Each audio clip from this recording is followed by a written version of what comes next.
that there are some people in this country who enjoy a little bit too much constantly criticising Harry and Meghan when they don't even live here anymore. Well, why are you polling this? They're not up for election. Do we need an opinion poll on Meghan Markle's popularity? Is this just another way of having a dig at her? I mean, it is an interesting point because, of course, some of these royals on the poll are not working members of the royal family, so therefore, do we actually care? They're not members of public interest, They are, I suppose, but look, the public are interested. He's the Duke and they are the Duke and Duchess. Hello, lovely people, and welcome back to the Royal Chronicles.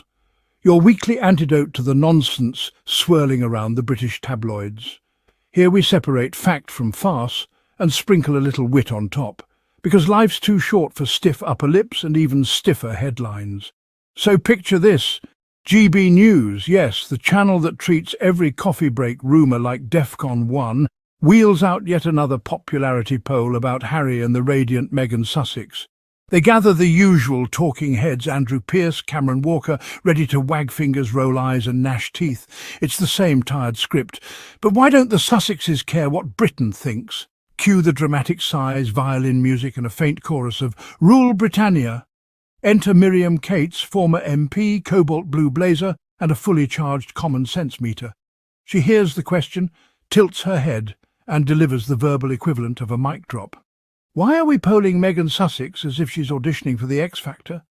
She doesn't live here, she's not running for office, and she certainly doesn't need your approval rating to pick up groceries in Montecito. Somewhere in California, Meghan probably felt a sudden breeze and wondered why the universe sent her a high five. The studio falls silent. Andrew Pearce's face freezes like someone just unplugged his Wi-Fi mid-rant. Cameron Walker stares at his notes, perhaps realising they're about as useful as a chocolate teapot. For one glorious moment, the outrage machine stalls, sputters and finally coughs out a polite, confused, well, people are interested. Translation: our entire business model is built on milking this couple for clicks. Please don't expose the man behind the curtain, Miriam. Let's talk about that interest for a second. The press insists we need to know whether 1,000 randomly dialed respondents in Swindon approve of a woman who now spends her afternoons rescuing chickens and producing Netflix shows. Really? That's like polling Californians about the Queen's corgi diet. It's irrelevant, it's weird, and frankly it screams, "We miss our favourite scapegoats. Please come back so we can complain about you leaving."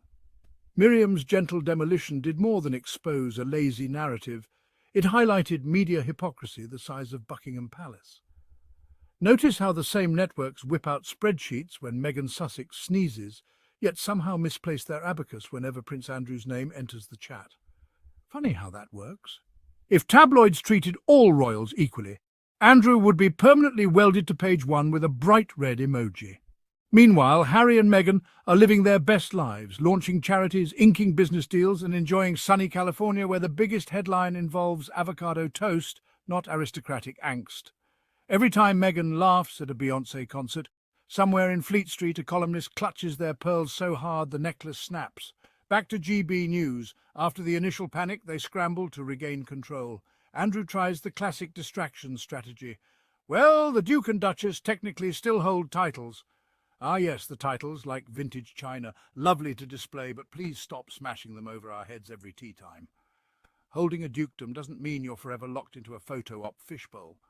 If titles were shackles, half of Europe's aristocracy would still be jousting at medieval fairs. Then Cameron pipes up, insisting the public has a right to know what Meghan thinks. Spoiler alert. Meghan thinks the same thing most of us think when we hear GB News is polling her popularity. Who hurt you? Honestly, if the UK media spent half as much energy reporting on social care as they do inspecting Meghan's nail polish, Britain would be a utopia of functioning infrastructure. Let's zoom out for context. Since Harry and Meghan stepped back from senior royal duties in early 2020, the media narrative has ping-ponged between disbelief and outright hysteria. You'd think they'd announce the moon is made of oat milk. The couple set clear boundaries, privacy, autonomy, and the freedom to pursue meaningful projects. That should have been the end of the story, yet tabloids treat those boundaries like speed bumps in an F1 race, hit them at 200 miles per hour, then complain about the suspension. And can we talk about the polling industry itself? Some outlets run these surveys with sample sizes smaller than the queue outside Greggs at 6 a.m. One week, Meghan's popularity is in free fall. The next week, a different poll shows her surging among millennials, and suddenly editors quietly bury the headline beneath ads for discount garden gnomes. It's statistical spin the bottle, except instead of a kiss, you get a clickbait banner. Here's a fun mental image. A GB News emergency board meeting. Someone shouts, "We need fresh outrage. Our Megxit meltdown special is gathering dust." Another replies, "Quick, commission a poll. Ask people if they prefer marmalade to Meghan. If marmalade wins, run it as nation jams Meghan Sussex." And they wonder why trust in media teeters like a corgi on roller skates. The beauty of Miriam's moment is its simplicity. She didn't deliver a manifesto. She asked one grown-up question. Why does this matter? And in doing so, she exposed an entire grift, one that prints outrage because outrage sells. It was like shining a flashlight under the bed and discovering the monster is just a dust bunny wearing a crown. Of course, the backlash began online. Miriam Cates defends Meghan. Has she gone woke? No, Brenda, she's gone logical. It isn't about being woke, it's about being awake. Awake to the fact that flogging the Sussexes 24/7 is neither journalism nor patriotism. It's tabloid cosplay, complete with plastic tiaras and foam sceptres. Look, I get it. Harry and Meghan broke the royal fourth wall, moved to California, and dared to narrate their own story. For traditionalists, that's like watching someone leave a stuffy dinner party and then host a beach barbecue next door. The music's louder, the crowd's happier, and suddenly the ossified rules feel optional. But instead of joining the party, certain pundits stand outside the fence, shaking their fists at the sunshine. Let's call it what it is: insecurity. Meghan Sussex is successful, talented, and unafraid to clap back with receipts. Harry is a combat veteran who chose love over ceremony. Together they're a modern fairy tale that didn't ask permission from the palace scriptwriters. That autonomy terrifies the establishment because it proves there's life beyond gilded cages and balcony waves.